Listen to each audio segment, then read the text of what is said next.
pleasure to have just one agenda item this morning, and I think you'll find his presentation quite revealing. So I'm not going to spend a lot of time. Just want to welcome the CEO of Buford Memorial Hospital, Mr. Russell Baxley. Thank you for being so generous with your time, Mr. Baxley, and the hour is yours. I appreciate it, Mayor Williams, and I appreciate this council having me and allowing me to present about Buford Memorial. I know most of you. I've met a number of you. I've been here 8 years now, believe it or not, and so I've had the pleasure of working with a lot of you on previous projects or current projects or even discussions on future projects. And so, a lot of what I'm going to present today is really a little bit of history on BMH, just a refresher where we've been, kind of where we're at today and current projects and really where we're headed. And take a little bit of a flavor on specifically kind of healthcare access in the Lowcountry. And I hear it all the time. I'm sure a number of you hear it from those that you serve is I can't find a doctor. I can't get an appointment. There's no access to any sort of specialty care in the area. And one of the things I'll focus on is really how we're trying to address that and how we can work together collectively on a couple of initiatives that will help to further and advance healthcare access within all the communities in the Lowcountry. So quickly, just a brief history on who we are. We are the area's largest hospital provider, the largest between Savannah and Charleston. 201 beds, 169 acute care beds. 14 of those are rehab beds, and then we have 18 adult mental health beds. We are the three-county area only adult mental health unit. So all basically inpatient mental health care comes to Buford Memorial at this time from three counties. We are 1,800 plus employees and growing. So as private employers go, we are the area's largest private employer. You see we have two cancer centers. Those two cancer centers have the same technology that you would find in Savannah, Charleston, or Jacksonville, newest state-of-the-art linear accelerator technology for radiation therapy. We have many robots in our ORs. We have 4 robots to be specific in terms of minimally invasive surgery. We have 3 express cares and occupational medicine clinics, 4 imaging centers, 4 telemedicine kiosks. We employ well over 100 providers, and we do have a home health care company. And so you can see that, we are providing access to care, across all levels of care, whether it's in the home, in the grocery store, in urgent care, ER, surgery, imaging, you name it, we're doing it right now. These are some of our locations, so you can see we span all the way up to Yemassee. We have the Rural Health Clinic, Harrison Peebles, and we go all the way to Hilton Head Island with the imaging center down there. And then our main hub, our anchor facilities, obviously Buford Memorial, that sits north of the Broad River in Buford. You can't talk about healthcare without talking about safety first. So I present at every orientation, and the first thing I lead off with is our patients want 3 things: don't harm me, heal me, and be nice to me, in that order. Right? So they don't harm me is probably the most important, right? Because harm happens on our watch. And so we put these awards up here because we invite these outside agencies to tour, to monitor, to grade us as a facility, because it just reinforces the great care that we provide. And so you'll see Zero Harm Awards 3 years in a row, top 5% hospital in the nation award for patient safety and harm, et cetera.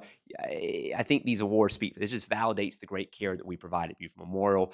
We always say that this is what we're most proud of. We do a lot of things, but the fact that we prevent harm and we heal our patients is what we're most proud about at Buford Memorial. In terms of the largest provider, we do well over 600,000 patient encounters a year, right? And so we break those up into different categories, but I'll start with admissions. We admit and discharge almost 9,000 patients a year. We see about 225 outpatient registrations, 225,000 outpatient registrations. So think of an MRI, a CT, a chemo infusion, a physical therapy visit. Emergency department, we see about 120 a day in the ER. That is, by Medicare's definition, a high volume ER. There are much larger hospitals that see less than we do at Buford Memorial. 12,000 surgeries and growing, 1,000 deliveries, and then physician office visits, 276,000. And as you guys probably can tell, that doesn't even cover the waterfront in terms of the need, in terms of physician practices. Our financials, we last year spent about $300 million. We made about $300 million. Things have changed dramatically post-COVID. We don't talk that much about COVID anymore, but as you guys know, the market has shifted. in a number of ways. And because of that, our financials have shifted a little bit. We're a lot better off than most hospitals, especially independent community hospitals, where we're still making a margin, and this year is looking much better than last. But it is much different post-COVID for hospitals and healthcare systems. So last year, I'll start with expanding access to care. I know we hear a lot about people moving to the area saying they can't get a provider. These are all the providers that we recruited and started last year, and there's actually more.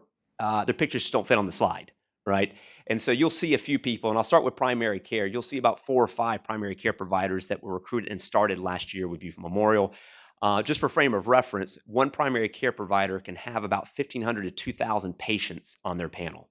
So think active charts, and that's a healthy panel, 2,000. So if we recruit one primary care provider, that provider can actively see 2,000 people at any given time to see maintenance meds, chronic conditions, sick visits, annual Medicare wellness visits, those sorts of things.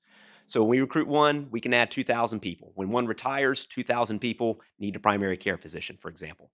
You can see general surgery, you can see psychiatry, pulmonology, spine surgery, fellowship-trained breast surgery. Again, there are a lot of providers that we brought to the market, and we still see issues with 6 months wait for a primary care appointment, or 4-month wait for neurology, or a 3-month wait for a pulmonary appointment. We continue to try to recruit, but we have started a number of new providers. We did acquire Island Imaging, so that was our first asset, if you will, on Hilton Head Island. We do intend to grow on the island more. There's a need for growth of healthcare on the island, especially on primary care. And I'm going to get into a little bit on one of my slides, the actual physician shortage. We can tell you the number of physicians you need today in order to meet the demand for healthcare. And I'd break it up by healthcare ecosystem, as I call it.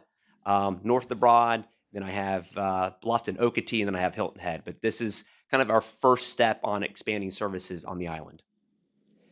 And then just some of what we invested last year in the hospital. So this all were projects that we completed. A new minimally invasive robot for different surgeries. You see gynecology, general surgery, urology, one new MRI, a new cath lab, and then we renovated our hospital tower. So we invested about $7.5 million last year alone on just hospital replacement projects, renovations, and updating our facilities. One of the things that we've got a lot of publicity about, and we're most proud of as well in terms of no harm to patients, but is how we help our workforce. Workforce challenges are not unique to healthcare, but specifically to healthcare. If you look at, for example, the nursing shortage, depending on what study you look at, South Carolina will either be short between 7,000 or 10,000 nurses by the year 2030. A lot of those nurses are at the bedside. So think your med-surg units, your step-down units, et cetera. We are struggling as a state, really, and as healthcare systems go, recruiting and retaining nurses in hospitals. One of the things that we're doing is the PATH program, which is kind of a triple aim approach we launched about the middle of COVID, about the middle to late part of COVID pandemic. By triple aim, we first focused on burnout mitigation, right? The pandemic was hard, especially for those in hospital settings. And so we launched certain programs like MeQ and Swartz Rounds, which is really mental stress first aid, focused on talking about what is happening in both the hospital world and your personal life. We hired basically a social worker just for our employees, a resource for them to meet with as if they're a guidance counselor, helping them mitigate and work through some of these issues. Housing. I don't have to tell anyone on this council, housing is an issue. The cost of living in this area is a big issue. We follow the same studies like United Way, self-sustainable wage index. We're second highest in the state, only to Charleston, right? For a single mother and a preschooler, right? That's a problem. That's a problem for recruitment, retention to the area. So one of the things that we've been doing is helping employees buy homes. We help with community work, so good partners of ours. We helped 12 employees buy homes with down payment assistance last year. There's 3 that we've already helped this year, and 3 more in the works. Our goal is to help about 20 a year. We didn't hit that last year, but our goal is to hit 20 and then keep growing, helping employees buy homes in the Beaufort County, Jasper County area. And then we've launched a few other things like Facebook for the Workplace, our hub, family meal deals. But again, just really focused on how do we support our workforce. The other thing that we launched with the help of, for example, Beaufort County, the city of Beaufort's been very helpful here, is really the third aim of our platform, which is education and growth within our workforce.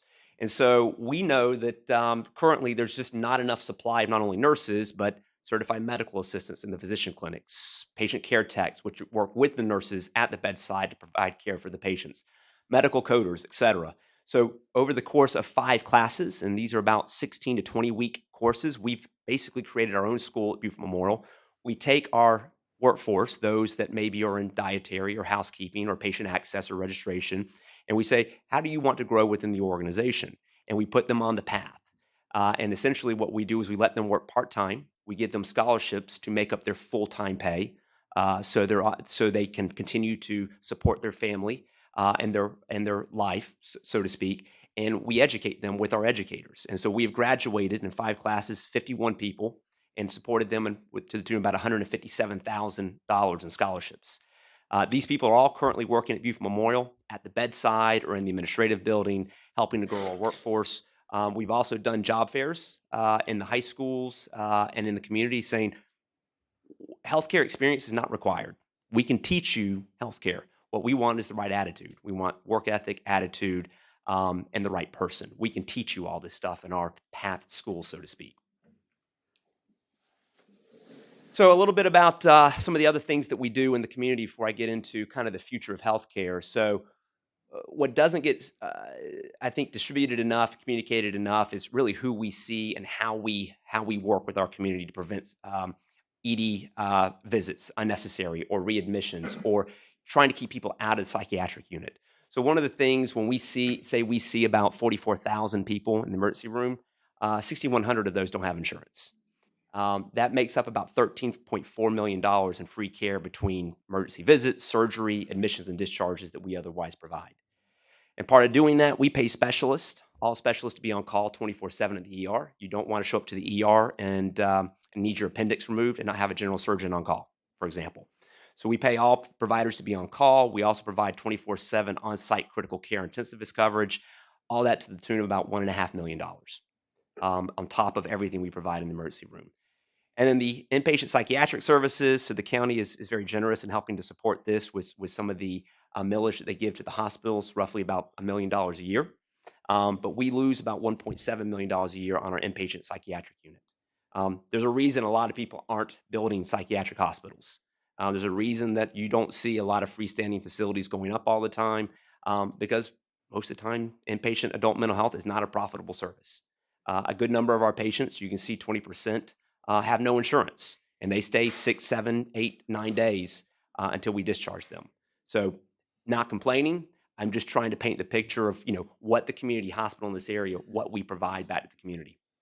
So, what are we doing to try and prevent some of this? Well, we have a MAT clinic, or addiction medicine clinic. You see Dr. Phil Cusimano, who subsequently has retired in the last couple of months. We've already replaced him with another provider. But we have 109 patients we're currently treating for the opioid pandemic right now, and that continues to grow. We have a patient transportation service. So a lot of times patients come to the ER because they haven't been able to get to their doctor's appointment or to their infusion center appointment or to an appointment that they need for the chronic care management that we provide. So instead of coming to the ER via ambulance, we put together our own transportation service, and we've driven last year alone 22,000 miles transporting patients at no cost. That's 1,700 patients serving 26 zip codes in the state of South Carolina, getting these patients to and from their appointments. We also are trying to address food insecurities. So when we discharge patients from the hospital, we ask them a lot of questions. What is your housing like? Do you get dinner on a regular basis? Do you have, what is your transportation like, et cetera? We document this, and then we put our social work team on top of it and say, what do we need to do for these patients? Part of this is we deliver 50 meals a day, 5 days a week, to the food insecure. We take these meals as we're preparing these meals every night at dinner. We prepare, I don't know what, we have 120 people in the hospital a day, 3 meals a day. So we prepare 360 meals at a minimum a day for our patients. So we just prepare an extra 50 plus meals. We box them up and we transport them to the patients we've identified that aren't going to have dinner today. Because we know that food is healing, food is medicine, so to speak, and we're trying to address the food insecurities in the area. And then we have the Good Neighbor Free Medical Clinic. We also work with VIM, but you can see we provide about $600,000 of in-kind care to Good Neighbor and their patients. We have Access Health Lowcountry, and then we have the Sickle Cell Anemia Clinic. Again, one of the clinics that we put together that we've identified as patients that continue to come to the ER that otherwise weren't getting the care that they need. So we set up a clinic specifically for them. And they are also high utilizers of our transportation program. But I can tell you, we've reduced their returns to the ERs by almost 100%. They rarely show up to the ER anymore. They're getting the care that they need. Most of you have seen our Access Health or our mobile wellness unit. So you can just see some of the testing of some of the employers we work with there. And that goes to community centers, churches, free screenings, blood draws, blood pressure. We have a nurse practitioner that works on that, doing physicals, exams, et cetera. So these are all the things that we provide. And a lot of that doesn't really show up in that $38 million in charity care and bad debt. But those are a lot of the services that we provide that we just don't talk about enough. So this is our budget this year. So we are more bullish this year than we were last year at Buford Memorial. So we do intend to see our volumes grow. For example, you see physician office visits. We expect that to grow by a minimum of 11% to 308,000. Surgeries, we expect to really stay the same, and there's some details there, but ultimately we do expect those to start growing in the next couple of years to 13,000 and 15,000 surgeries respectively. Emergency department visits, outpatient registrations. All in all, we expect to see well over 650,000 encounters at Buford Memorial this coming fiscal year. And then you see our financials. We do expect to make a little bit more money this year than last. We're a little behind that right now, mostly because of extreme benefited cost and expense through health insurance claims. Providers starting, so you can just see, again, these are providers signed that have either recently started or getting ready to start. But general surgery, we have a new urologist starting. You'll see that on the physician needs analysis that the county needs 7.2 urologists today. So we're trying to meet that need right now. We have one starting and two more interviewing, another medical oncologist, a reconstructive plastic surgeon, and then primary care. We continue to recruit for primary care. What I would tell you is that when we have open physician positions, we never close the primary care physician. We are always and constantly recruiting primary care providers to the area. As they apply, we hire them. It is very competitive for primary care everywhere.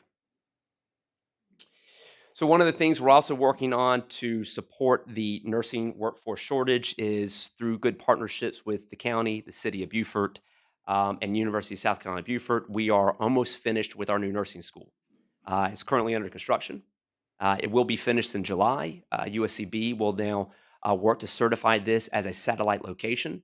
And ultimately, what this will allow USCB to do is instead of admitting one nursing class a year, we will now start admitting two classes a year, both a spring and a fall semester, doubling the enrollment capacity of USCB. How are we doing that? Well, it's not by facilities alone. We're leveraging our nursing workforce to be adjunct faculty, because really the rate limiting step in nursing schools is not people who want to be nurses. It's people who can teach nurses. For example, at Clemson, for every 4 people that go into a pre-nursing major at Clemson University, only 1 actually get into the nursing school. What do the other 3 do?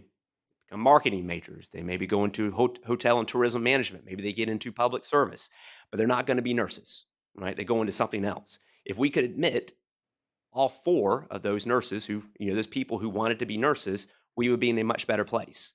And so one of the things that we're trying to do is if we can bring the nursing school on campus, we can take our nurses who are mostly master prepared or 4-year prepared nurses and allow them to be adjunct faculty, working with USCB faculty to increase their enrollment capacity. Once we get a good cadence here, the next step is to create an accelerated nursing program. So what that does is essentially go back to that nurse or that pre-nursing major who didn't make it into nursing school. Probably had a really good GPA, probably 3.5 with Clemson, but they're in marketing. Let's say they want to get out of marketing. An accelerated nursing program allows that person who graduated with a 4-year degree to become a nurse in 1 year because they have all the prereqs and we just put them through nursing school, right? We put them through the clinicals, the prereqs for anatomy, physiology, chemistry, everything that you need, and it accelerates them to become a nurse in 1 year, essentially. MUSC has a similar program, and so we're trying to model the MUSC version of the accelerated nursing program, but here in Beaufort County at this school. And again, the partnership with our nurses and their faculty is what's going to allow us to do this and hopefully put a dent in the nursing shortage in this area. Childcare. So Dan is sitting behind me. He's a champion for childcare. He was generous enough or good enough to put me on a committee, although I probably have no business being on a childcare committee. I'm there anyways, mostly because we are building childcare at Beaufort Memorial. as we know, childcare is very cost prohibitive for most of our employees. We have one of the highest costs of childcare in South Carolina. It is part of that, wage index that drives the cost up. It says that people can't afford to work in this county, mostly because of access. And as you have limited access, costs go up. And so when the pandemic hit, we actually opened our own childcare center in about 60 days' time. Mostly because out of need, right? Because while everyone else went home and worked remotely, healthcare, we could not. We went to the hospital. And so remote learning was difficult for our nurses and our physicians and our respiratory therapists and everybody else. So we, with the help of Shannon Erickson and Hobbit Hill, opened up a center in 60 days, started e-learning, worked with DSS to become a licensed childcare facility, and we've been operational ever since. When the pandemic, when we moved on from that, obviously, when you start something like this, you can't stop it. And so we've only worked to enhance it. And so we are currently building this on our hospital location. It will house 100 kids instead of 60. And it is a sliding scale model, right? So if you are a housekeeper, you're probably going to be able to receive childcare for free. If you're a physician, you're probably going to pay the max price, but our max price is about 50% of what you're otherwise going to find in Beaufort County for childcare services. So we offer scholarships and sliding scale, and based on who you are and your income levels, you're going to pay more or less, but you're not going to pay more than what you would at Beaufort County. We are working to expand this south of the Broad as well, and I'll talk a little bit more about that in just a few minutes. And if you ever come to the campus, you can see it on the back of our campus. This should be completed in the July-August timeframe, ready to have children on campus. Current renovations, I'll hit on one project in particular. We are one of 13 hospitals in the state to pilot a new crisis stabilization unit. A crisis stabilization unit is a unit in the emergency room that is a locked psychiatric substance abuse unit that is meant to stabilize, treat, and discharge within 24 to 48 hours. Think of a patient who's maybe not sick enough to be admitted for a 6 or 7 day inpatient stay, but not well enough to be discharged to the community same day visit, right? And so we are putting this unit in the emergency room because we've seen our arrivals for substance abuse go up. We've seen our arrivals for mental health crisis go up. But a number of these patients, again, aren't quite sick enough to be admitted. And so they sit in this no man's land, so to speak, because our community resources are not as robust as they need to be to intake all these patients being discharged from the hospitals. So it's basically an observation unit. You'll stay for 24 to 48 hours. We will work on your medications. We'll get you back in line, so to speak, and then we'll try to discharge you to an appropriate site of care after that 24 to 48 hour stay in our crisis stabilization unit. We start construction on this in June, and it'll be about an 8-month project before we open up. But again, one of 13 hospitals kind of piloting this across the state of South Carolina. We were selected a couple of months ago. And then last project, we are currently renovating our surgical pavilion at the hospital. We currently have 10 ORs between our ambulatory surgery center and our hospital. This will add an additional 2 operating suites and will modernize our technology and our other suites. So it will be a total of 12 operating suites in the Beaufort area, including our ASC. But this is about a 2.5-year project and $24 million reinvested back into Beaufort Memorial. So I'm gonna focus a little bit on this. So again, I've been here 8 years, and I feel like we have recruited a ton of providers to the area, and sometimes it feels like we still have not made a dent in healthcare access. And we recently did a physician needs analysis with a third party, and I asked this third party consulting firm to break it up by, again, I break up this county and this area into healthcare ecosystems. I kind of look at Beaufort, St. Helena, Port Royal, Bluffton, Okeechobee, Hardeeville would be included in that, and Hilton Head. And I say, all right, what is the need? And break it out by kind of primary care, medical specialty, and then surgical specialty. And so if you look at the populations and you look at each of these needs, in total, today, in the next couple of years, we need about 120 providers or more in the area. If you look at, for example, Beaufort, St. Helena, Port Royal, we need 14.9 primary care physicians. If you look at Bluffton, Okeechobee, you need 16 primary care physicians. And if you look at Hilton Head, which obviously has the smallest population, you need 9 additional primary care physicians. Specialty need is right up there with it, right? If you look at Bluffton, Okeechobee, probably has the highest need for specialty providers. For example, this area needs 4 gastroenterologists recruited to the area to meet demand, 3 cardiologists, 2 psychiatrists, and another pulmonologist, general surgeons 5.5. You get the picture, right? There's a lot of work to be done to meet the demand, and this is based on growth projections as well. So if those projections are light or conservative, and more people move to the area, and more homes are built, and more multifamily is built, that need just increases. If more doctors go to concierge medicine that we weren't predicting, that need increases, right? So back to that, a primary care provider can handle about 2,000 patients. When a provider goes concierge, they move their panel down to about 500, which means 1,500 patients are now looking for a new primary care provider. Unfortunately, they call Buford Memorial and you're looking for a doctor, we're going to tell you it's a 6-month wait. Now, we try to bridge that gap with our urgent cares, right? We have 3 urgent cares in different areas, and so we set them up with an urgent care physician to help with maintenance medications and chronic care management until we can get them into a primary care medical home.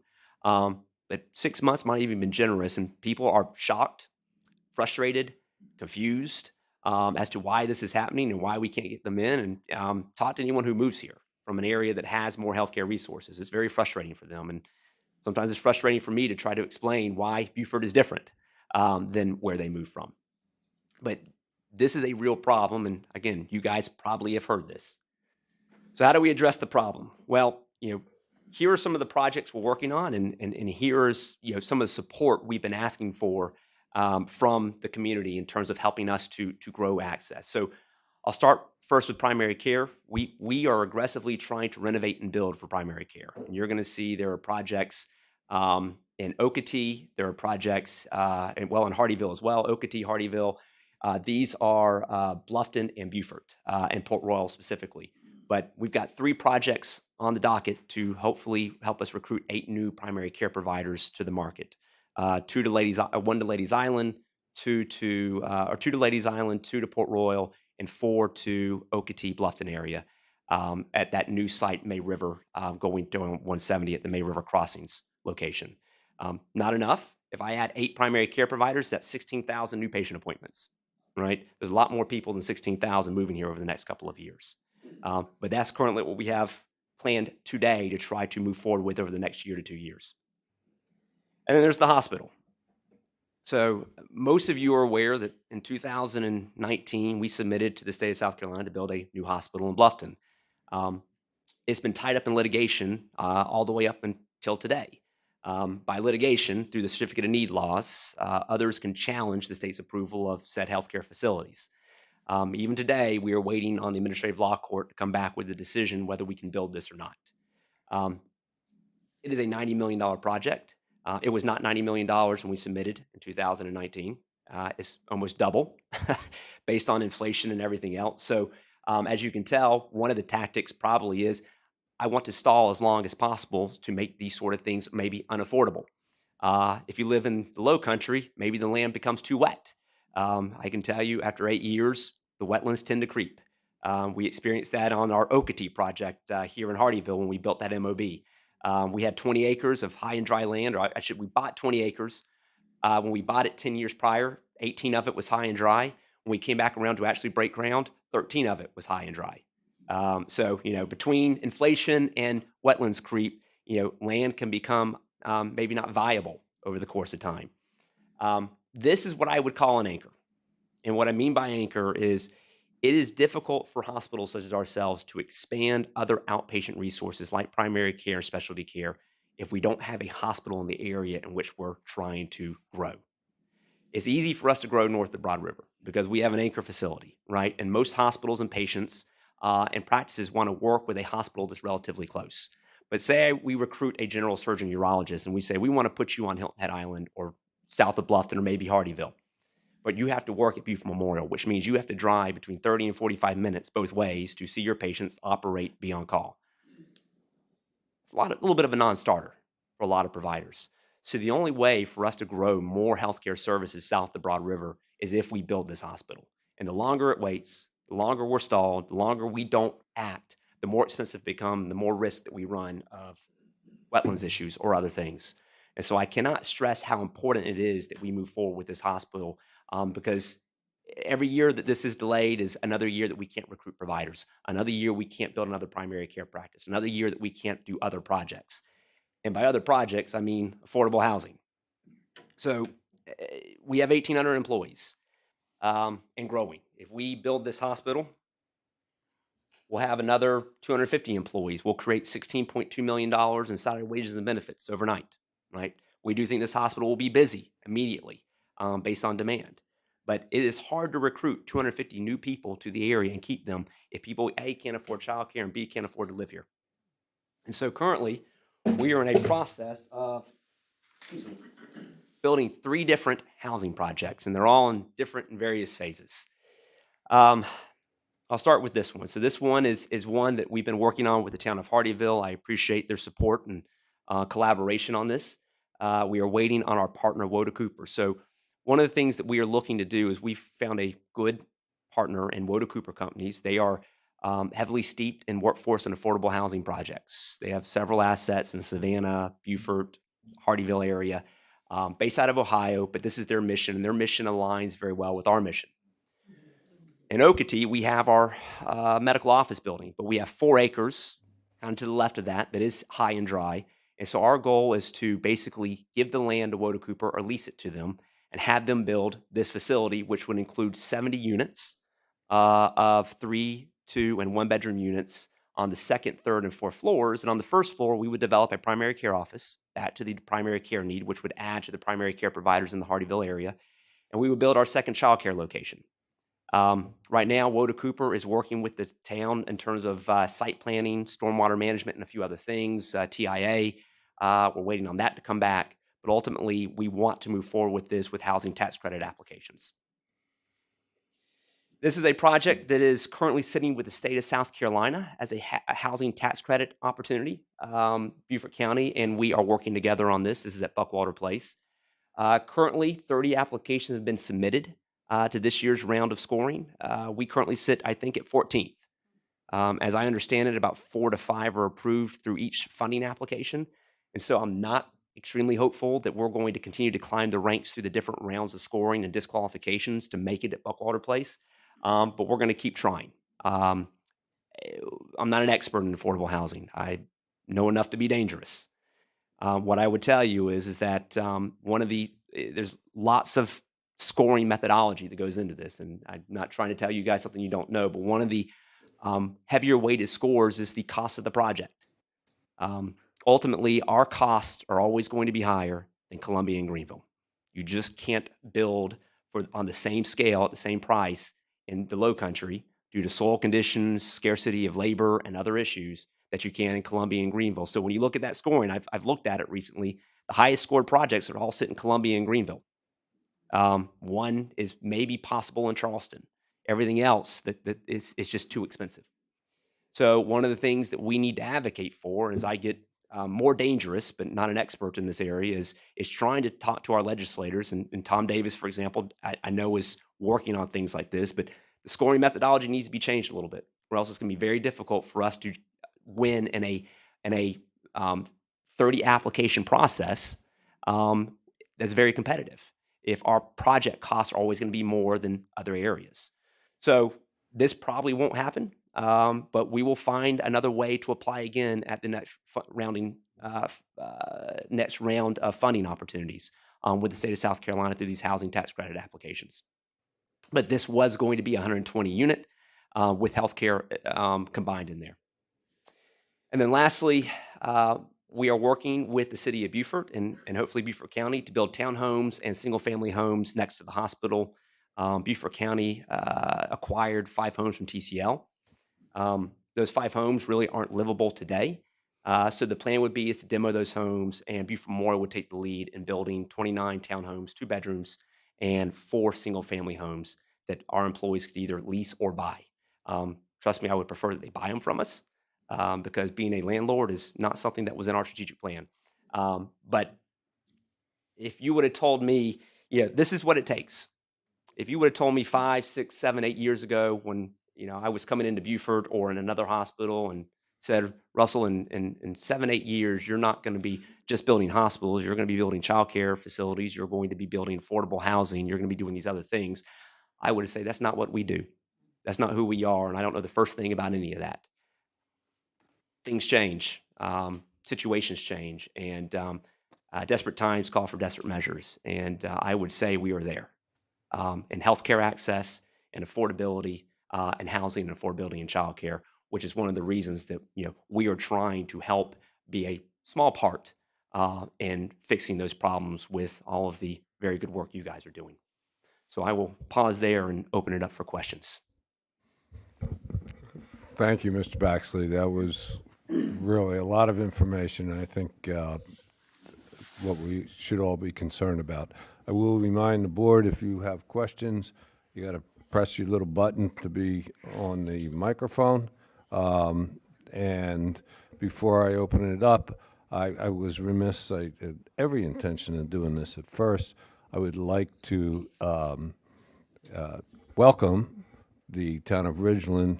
We have, have always been part of the board of Soloco, Mayor Pro Tem Tommy Rhodes, and recently elected a new member of the council, Mr. Bill Fishburne. So thank you for joining us, and really happy to see Ridgeland be a part of this.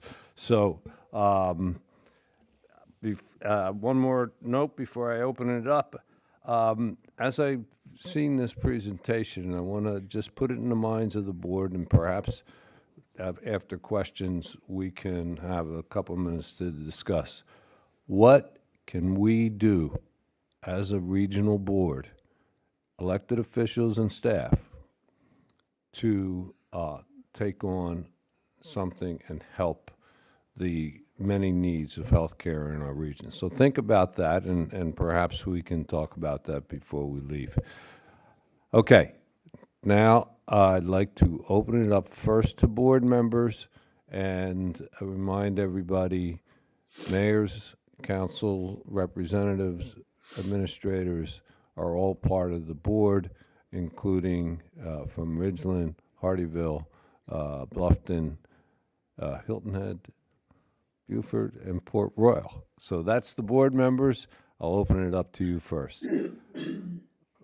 And, both counties. Okay. We have ladies first. Ms. Valerie Guzman is the council representative from Hardyville. Please join us. Val, you know the routine. I know the drill, sir. You know the drill. Stop laughing. Because we are recording this, and it's so important we have a record. Okay. My name is Valerie Guzman. I'm on the board of Soloco as well as a council member for the city of Hardyville. Very impressive. I never knew the history of BMH until I sat through this presentation. I'm just blown away. Coming from the north, where we had top-notch teaching hospitals around the area, one thing that I did not see in the whole presentation was somewhere down the line, either a level 2 or a level 1 trauma center coming in somewhere. I know we don't have facilities to take care of traumas that happen in the surrounding area, and most of the times the ambulances have to transport the patients to Memorial, to Savannah, or someplace else. Does BMH have a plan to soon get a level 2 or a level 1 trauma center in the area?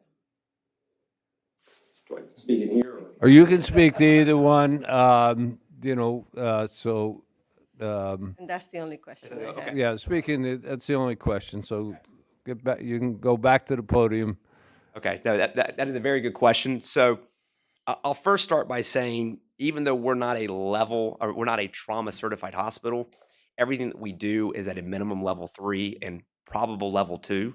The medical staff has not really embraced some of the other requirements that would require us to become level 2 certified. For example, required an MDA anesthesiologist in-house 24/7.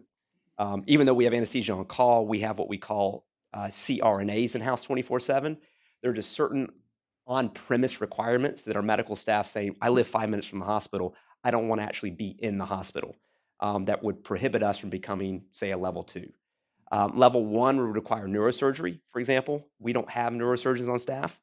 Um, there's really, even though, yes, we have neurosurgery, for example, about the neck stuff that would go out to Memorial or Charleston, currently, as we look at the data, there's not enough neurosurgery business to support what would be, you've got 2 neurosurgeons in Beaufort County, because you can't just have one, because one can't be on call 365 days a year. You have to recruit 2, and there's just not enough actual neurosurgery business to support 2 full-time neurosurgeons in the area right now. So we get all the trauma, your guns and knife clubs, everything else, your falls, et cetera, they all come to Beaufort Memorial. That anything below the neck, anything above the neck is going to get transferred, and we just don't have the capacity yet as a population to support that sort of level of care and make it sustainable. But we are looking at it. We will prepare for it. If I could ever, once the medical staff gets to a point where they want to be supportive of being in house more often, i.e., staying in a call room instead of their home, that would allow us to move forward with the actual certifications. But I can promise you, even though we're not certified, we have all the expertise and capability to take care of most everything. So for example, if a really bad MVA were to, so I'm not sure what the protocols here for first responders, whether they know that they can come to you guys to stabilize the patient and then probably put them on a board and transfer them to a trauma center that can handle it. I mean, is that something that you guys can do? Yep. Or Most are triaged in the field, and Okay. we have 2 physicians, for example, that are medical directors of EMS, Right, fire departments. right. And so we even work on a day-to-day basis with EMS to talk about medical protocols, et cetera. For example, if you're having chest pain, they can send EKGs To your to us department, yes. from the site, right? If I'm in somebody's home, EKG, they can send it. We enact our semi-protocol. We bring everybody in before the patient even arrives based on that. So to answer your question, they triage in the field. They reach out to us, and based on proximity to either a level 1 trauma centers, let's say it happens in Bluffton, it might be quicker, faster to go to Bluffton, from Bluffton to Memorial, than it would be to Beaufort Memorial, stabilize them, and then airlift them from Beaufort to Memorial. But all that is communicated in the field with our providers. Okay, thank you. Joe, you had a question? Not a question, a comment that at our council meeting last night, we put more money in for the opioid settlement that we have gotten, and so we'll encourage you to tap into those resources there. The comment I have is, this is a wonderful presentation for what we need now and well into the future, and I applaud what Valerie said. When we look way into the future, we're not just going to grow minimally. The growth in Beaufort County is going to be mirrored by the growth in Jasper, Colleton, Hampton, our surrounding counties. We may well have to have a Trauma One center at some point in time in the future. And it would behoove us to understand that it may well serve the purposes in Beaufort County to have that trauma center here. Sure.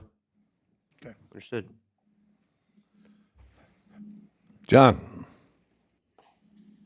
Very good presentation. When talking about this, there was nothing about upper part of Jasper. I'm a councilman of Jasper County. We have coastal Carolina down in Hardyville.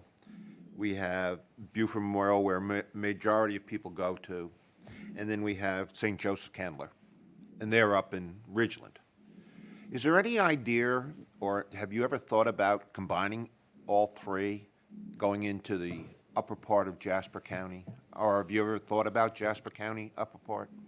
Because that's where the future is. Or into Levy, lower down into, I guess would be Hardyville, but the northern part of Jasper County. Have you ever thought about that? We have. I mean, and at one point we had land as a hospital in upper part or Jasper County, and then we didn't. At one point, I think we even had the Ridgeland Hospital way before my time, and then we didn't. I would say we have strategically talked about that a lot, but a lot of us growing in a lot of areas right now is held up because of the hospital, is what I would say. A lot of us making a lot of other future plans about additional facilities, structures, et cetera, is all hanging in the balance for us to just break ground on this hospital, because we feel we can't do a whole lot more in terms of major facilities and major growth until that project's been sitting on the books for 7 years, breaks ground. And so what I'm trying to say is that we would love to grow in various and different other counties. It's hard for us to grow until we secure financing, secure the capital, raise the money, and move forward with that hospital, because that hospital is the key to, I think, the next 20 to 30 years of Beaufort Memorial success and growth capacity. Without that hospital, we feel a little stuck right now in where we're at today, and don't feel like we can move forward with a lot of other large projects with that hanging kind of in the balance, so to speak.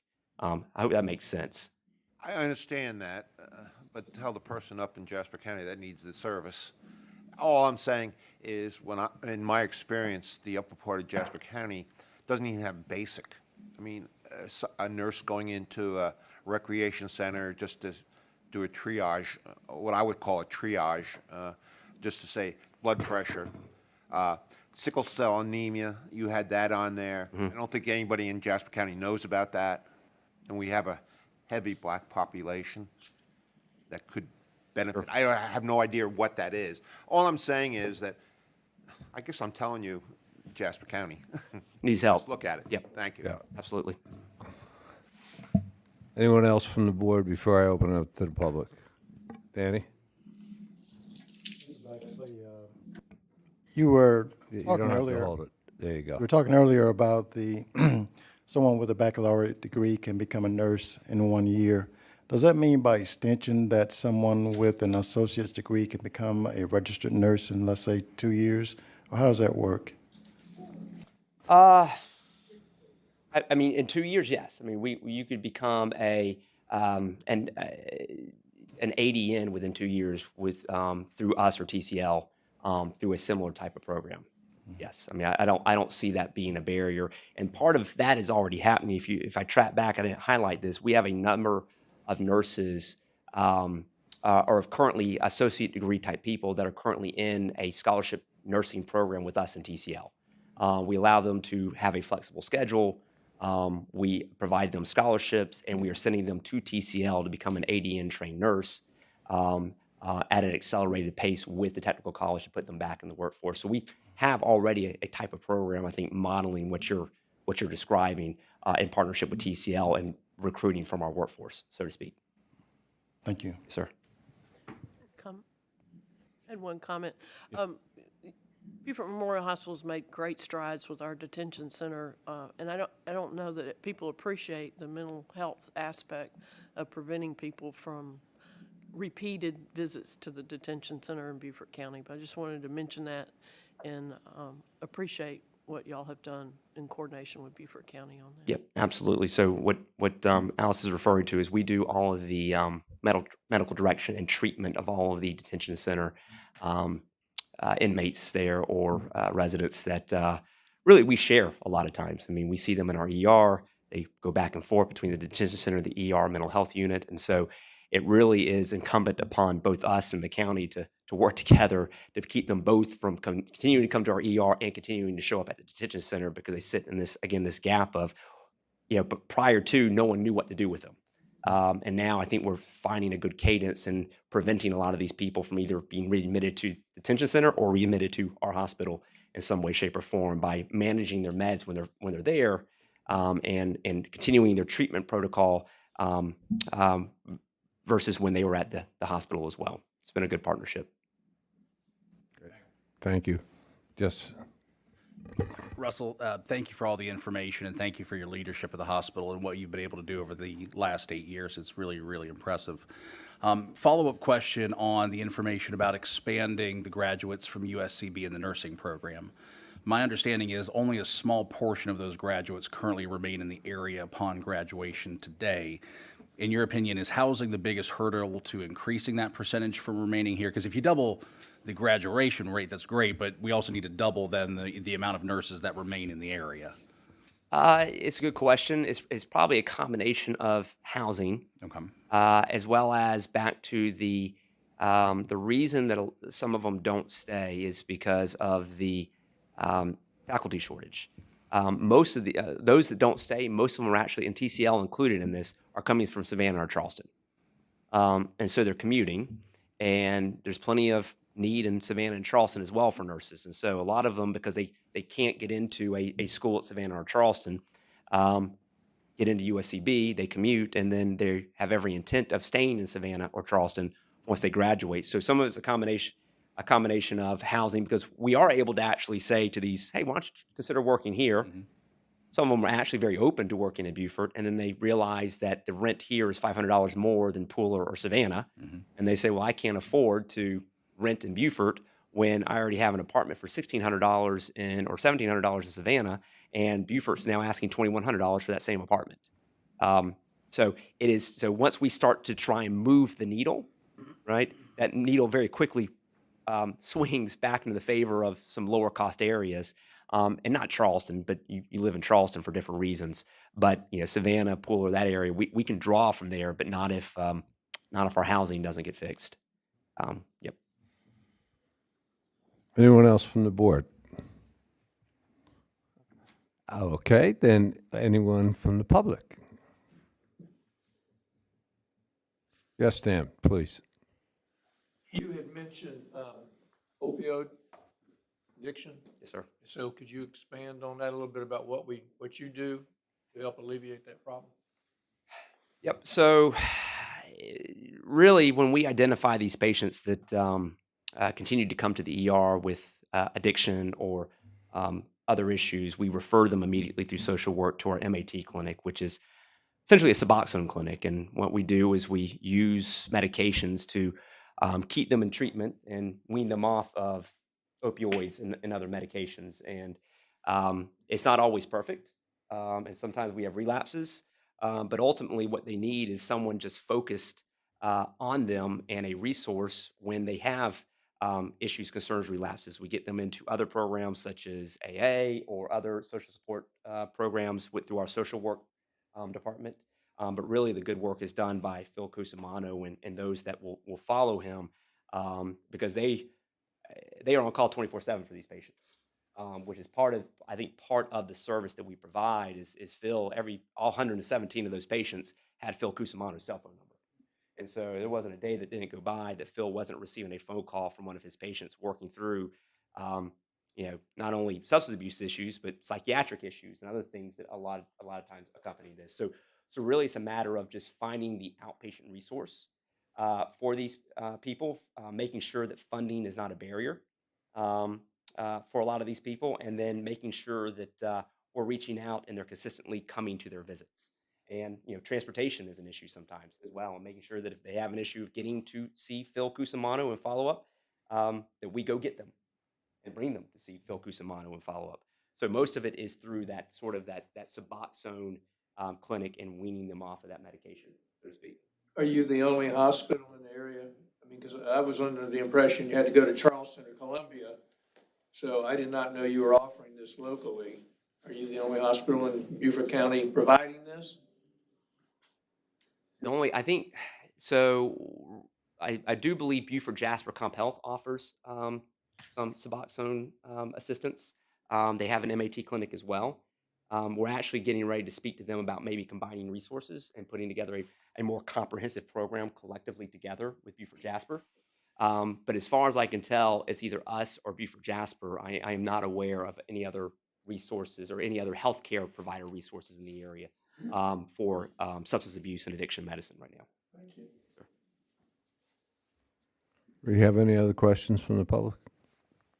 Please speak into the microphone. You know the drill, too. I know the drill. You didn't mention much about geriatrics and gerontology, and we know that we have a large senior population in this area, particularly in the Ocoee area. Can you give us a little bit of an idea of how you're trying to address that issue?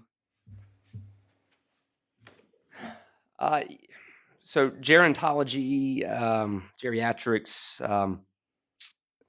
what I would say is that most of those providers are internists first and then go to specialize.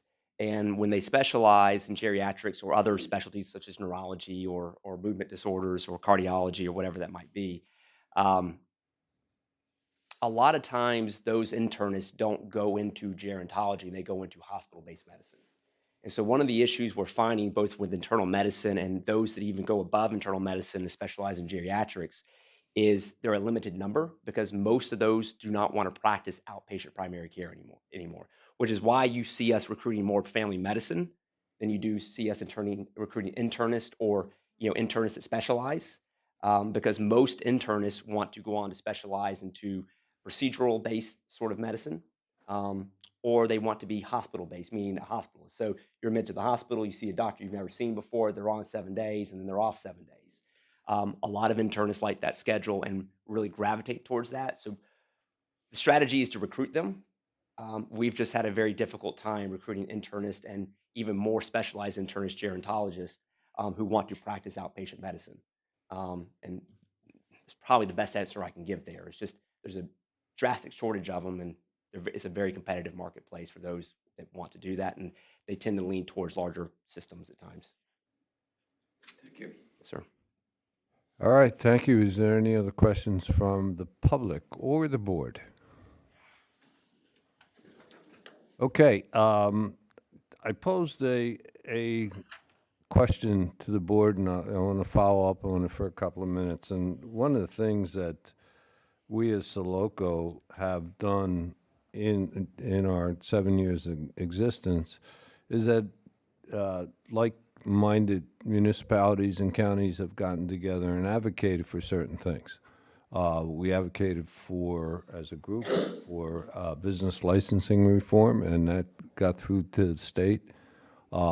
We have also advocated individually and as a group for things like the hate crime bill that continues to get stalled up in Columbia. But there, and as a group, we've gotten the Buford Jasper Housing Trust, which is a great initiative. Does anybody have any thoughts on how we as a group can get involved in this critical shortage of healthcare? For instance, one thing that we could do in advocacy is try to get this 7-year backlog of a hospital that has a critical need. Do we want as a group to get together and try to push that boulder up the hill? Or anything else? Does anybody have any thoughts, comments on how Soloco can become involved in what seems to be a healthcare crisis? Mr. Chairman, I have a question of Mr. Baxley first before I make a comment. You mentioned the 7-year backlog and how it is that you're unable to get the situation off the ground for building a new hospital. From a statewide perspective, is it a matter of territorial limits, or how is it that it is decided, or how is it that you have to compete to build a hospital? Is it like sports where you have competing interests from ball clubs and, you can't just bring a new team into Texas. You have to go through some things. Or like utilities where you have territories, the utilities are divided up into territories. How is it, what's the mechanical process for getting past whatever hurdles there are that exist? It's a good question, and I think really astute comparisons there. The certificate of need process right now in the state of South Carolina is a little bit in flux, and I will say that because in the last year, legislature repealed the CON, certificate of need, for all things except hospitals, which sunsets January 1st, 2027. So what does that mean? So prior to, right, when a hospital wanted to build a new healthcare facility, and it could be a hospital, an accelerator, or a surgery center, it would apply to the state, and it would look at the state health plan, as they called it, and that state health plan came out every 2 years and looked at each county and kind of predicted, stated the need in each county by bed capacity, psych, rehab, acute care beds, et cetera.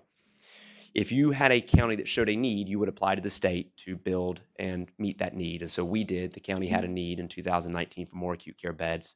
So through the CON application process, we submitted for the hospital. The state would then approve it, and as that approval was happening through DHEC, other hospitals and health systems in the area could challenge that decision.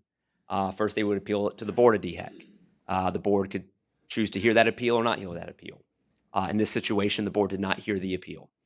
Then your next recourse was to appeal to the administrative law courts.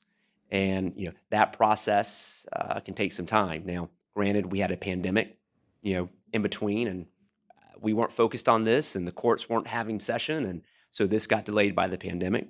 But be that as it may, the ALC would then hear the case, and they've heard ours, and we hope to have a decision from the ALC in the next couple of months. That decision could go in our favor, could not go in our favor. If it does go in our favor, then currently under CON law today still, because hospitals still require CON, they could take it to the appeals court of South Carolina. In the rarest of occasions, and you can look to Rock Hill, it went all the way to South Carolina Supreme Court, and a hospital took 12 years to build because hospitals were fighting amongst themselves. One wanted to build, others didn't, and so they challenged it all the way through. So today, we could build an emergency room, anyone could today, a surgery center, no hospital beds, without CON. But you can't build a fully functional hospital until 2027, which is really what we want to do here, because again, back to that anchor, that healthcare home, so to speak, of a network, it is hard to do anything anywhere without an anchor or a home to build a network around, so to speak. So today, if we're successful and ALC approves this, then we could theoretically break ground in a January timeframe. If not, or if it's appealed or challenged to a higher level, then we would be possibly delayed yet again, either to the point of an appeals court date and decision or 2027 rolls around, at which point, that's 3 years from now, and we don't want to wait 3 years. Now, those that are challenging it could back down. They could choose not to challenge it. It's well within their right to say, hey, we're going to live and let live and let everyone move forward. That has not been the strategy of the previous owners and now the new current owners of the hospitals. They are still kind of in this challenge mode right now. Thank you very much, and thank you for your time. I think it's given us a lot to think about, and there's some questions raised, and we can. This is something to digest, and perhaps the board will do something in the future. Next month, we have.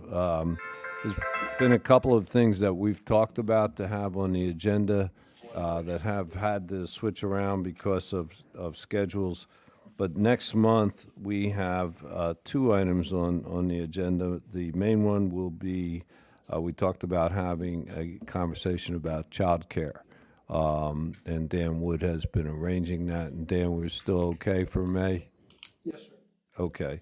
Also, I've invited, for those of you who watch WTOC, one of the anchors, a young man by the name of Tyler Mannion, is involved in Alzheimer's. And he'd like to give a brief presentation to the group about Alzheimer's walk that takes place in Bluffton every year. So those 2 items are set for the May agenda, which is the 28th in Bluffton.